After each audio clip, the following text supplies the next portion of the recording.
हम अपने जीवन में जो कुछ भी बनते हैं, जो कुछ भी नाम कमाते हैं, उसका श्रेय हमारे माता पिता को जाता है।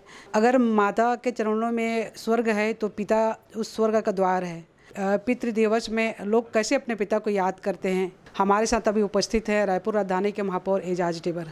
आप अपने कामयाबी का श्रेय अपने पिता को किस स्थान देखते हैं?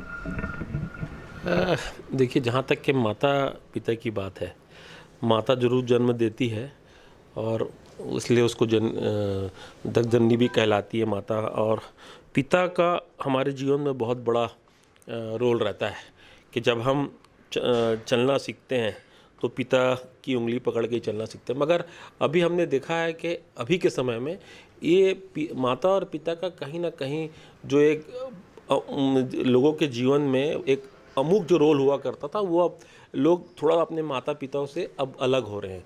जिस तरीके से परिवार का बिखराव हो रहा है, वैसे वैसे माता पिता लोग भी, जिस तरीके से पहले बच्चे लोग अपने माता पिता को अपना भगवान समझते थे। मैं तो आज यहाँ तक जो भी पहुँचा हूँ उसके लिए मैं अगर अपने माता पिता जी का जितना वो करूँ, मतलब अपने पिताजी का और अपनी माता जी का, उतना कम है। और आज जहाँ भी मैं आज हूँ तो मेरे अपने पिताजी के ही चलते हूँ। मुझे अच्छे से याद है, पिताजी मेरे को कभी एजाज नहीं बोलते थे, हमेशा मेरे को टाइगर बोलते थे। और पिताजी को ये हम लोग 5 भाई हैं, मगर पिताजी 4 भाई को बोलते थे, जो काम नहीं हो पाता था वो मेरे को बोलते थे कि ये करा पाएगा पांचों भाइयों में। तो पिताजी को पता नहीं मेरे ऊपर शुरू से बहुत कॉन्फिडेंस था, बहुत विश्वास था। और जब मुझे अच्छे से याद है, जब मैं पार्षद पहली बार बना तो पहली बार एक ठों कार्यक्रम में वो मेरा भाषण, मेरा स्पीच सुन रहे थे, तो बैजनाथ परम हुआ कार्यक्रम हुआ था, तो पिताजी बहुत रो रहे थे। तो वो दृश्य आज भी मेरे को याद है कि जब पिताजी बहुत देर तक मेरा भाषण सुन के रो रहे थे, तो वो दृश्य मैं अपनी राजनीतिक जीवन में, वो दृश्य मैं कभी नहीं भूल सकता, क्योंकि मैं स्टेज से मैं अपने पिताजी को ही देख रहा था। तो जो मेरे लिए पिताजी की मेरे जीवन में बहुत अहम भूमिका है। मेरे पिताजी ने मुझे 2 चीज़ सिखाई है, जिसको लेकर मैं आज सभी चीज़ को पा रहा हूँ। एक तो मेरे पिताजी ने कहा है कि जितना चादर है बेटा, हमेशा उतना पैर फैलाना और गरीब लोगों की हमेशा सेवा करना। गरीब लोगों को बेटा तुम जितना काम कर सकते हो, बस यही चीज़ हमेशा ध्यान रखना कि जितने चादर है बेटा, अपनी चादर से ज़्यादा कभी पैर मत फैलाना और हमेशा गरीबों की सेवा करना। तो ये मेरे पिताजी के जो मूल मंत्र हैं, मैं इसको लेकर चलता हूँ।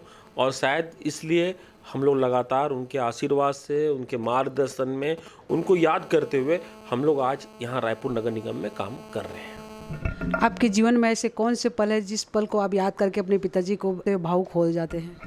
मैंने बताया ना कि मेरे पिताजी जब मेरा भाषण सुन रहे थे, जब मैंने पहली बार बना, और मैं जब दूर से उनको देख रहा था, तो वो कंटिन्यू, अगर मैं 10 मिनट बोला हूँगा तो मेरे पिताजी मेरे को 10 मिनट तक देख के रो रहे थे। वो मेरे लिए सबसे मार्मिक और सबसे भावुक पल था, उसको मैं जीवन भर नहीं भूल सकता उसको। आप एक कामयाब इंसान हैं और आप कैसे अपने पिता को किस धन्यवाद करना चाहेंगे? देखिए, बात कामयाब इंसान की नहीं होती। जैसे आदमी को शिक्षा दी जाती है, जिस तरीके से हम पेड़ को, पौधे को, जिस तरीके से हम पानी को देख के सींचते हैं, फिर वह पौधा फलदायक बनता है कि नहीं बनता है, वैसी हमारी जो सिंचाई हुई है, जो हम पौधे थे, तो हमारे पिताजी ने हमारा बहुत अच्छा, जिस तरीके से पौधे को पानी देते हैं, वैसे उन्होंने हमको बहुत अच्छे से सींचा, बहुत अच्छे से हमको शिक्षा दी। और सबसे अच्छा हमारे पिताजी ने सिखाया कि लोगों से आचरण, जो एक कहीं ना कहीं अभी खो गया है, मतलब अपने से बड़ों से प्यार, अपने से छोटों से प्यार, ये पिताजी ने बहुत अच्छा हम लोग को सिखाया। और शायद इसलिए आज हम लोग इस मुकाम पर हैं। और ये मुकाम तो मेरे ख्याल से अभी छोटा ही मुकाम है, अभी आगे और जाना है। ये थे राजधानी रायपुर के महापौर एजाज ढेबर। इन्होंने अपने उस भावुक पल को भी मीडिया से शेयर किया है। उनके पिताजी ने उनके साथ जो बिताए हुए जो भावुक पल था, जिसको वो याद करके भावुक हो जाते, उस पल को मीडिया से उन्होंने शेयर किया है। मैं रायपुर से चित्रा पटेल, कैमरामैन अरुण जंगल, TCP।